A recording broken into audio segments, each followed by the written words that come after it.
সার্থক জনক।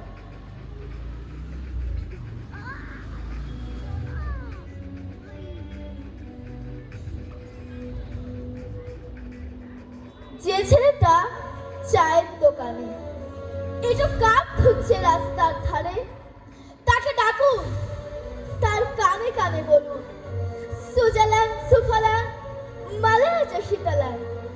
হ্যাঁ, বেশ সুন্দর করে বলুন।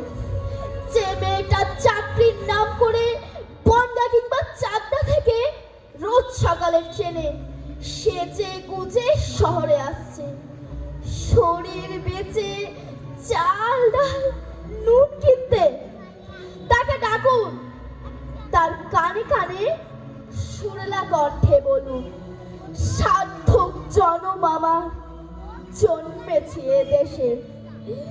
যে ছেলেটি লটারির টিকিট নিয়ে দরজা দরজায় ঘুরছে আর বলছে, বিশেষ করে আমি ভদ্রলোক, আজ 10 বছর হলো আমার কারখানা বন্ধ, লক আউট, তাকে ডাকুন, তার কানে কানে বলুন, বলো বলো বলো সবে, শতবিনা বেরু রবে, ভারত আমার জগৎ সভায় শ্রেষ্ঠ আসন লবে। রাতের আকাশ কাটিয়ে অযোধ্যায় বৃষ্টি নামলে, যে মা আজও লণ্ঠন হাতে টালির ঘরের দরজায় ঠায় দাঁড়িয়ে থাকে তার খোকন ফিরে আসবে বলে, যে খোকনকে এমনই এক বর্ষার উন্মত্ত রাতে কালো গাড়ির পুলিশ ডেকে নিয়ে গিয়েছিল, আর বরানগরের রাস্তার ভোরের ঘুম ভাঙা কুকুর প্রথম দেখেছিল যার গুলিবিদ্ধ রক্তাক্ত লাশ, সেই মাকে ডাকুন, তার কানে কানে বলুন, হাম বুলবুলে হ্যাঁ ইসকে এক গুলসিতা হামারা, সারে জাহাঁ সে আচ্ছা এ হিন্দুস্তা হামারা।